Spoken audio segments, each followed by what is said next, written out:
We are inside 3 days to the Orange Bowl in Miami's home game against Wisconsin. One of the New Year's Six as the Badgers and the Canes get together. We bring in Cam Underwood from State of the U to help us each and every time talk Miami football. Cam, how you doing tonight?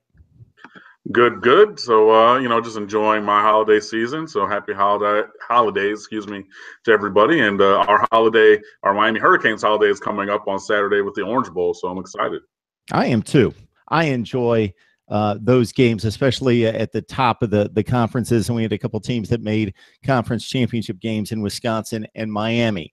Before we dissect this one, Cam, we spoke a week out from the first of the signing days, and I want to get your take on what turned out to be the at least initial class for Miami. And at that point, you had projected that just about everyone that could sign would sign during the early signing period. Yeah, it was pretty cool.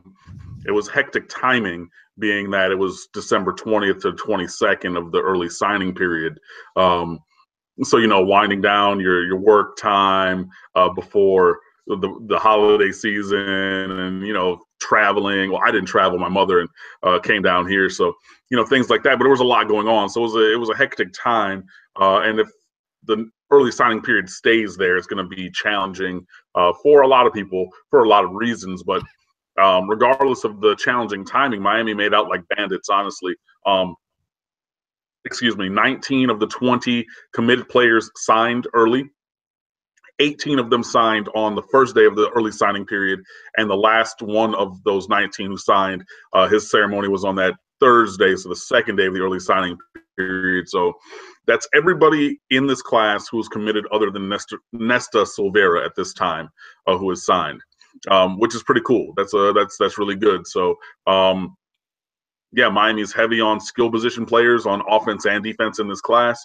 I think we have 9 or 10 All-Americans out of those players. Nesta Silvera and Lorenzo Lingard were only today named the USA Today Offensive and Defensive Players of the Year for the state of Florida, which is pretty cool. So as you're looking through multiple state champions in the group of commits, and just some elite players all over the field. So that was pretty awesome from top to bottom.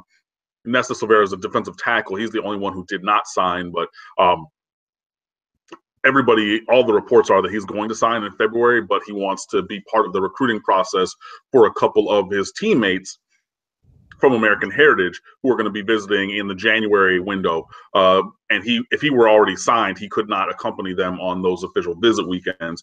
But since he did not sign, now he can go with his homeboys from high school, trying to get them to go to Miami. So just across the board, it's a strong class. Georgia, they made a really great move to get towards number one. They added a bunch of players during the early signing period who were not already committed. Same thing with Clemson. They added a couple players that were not already committed to them.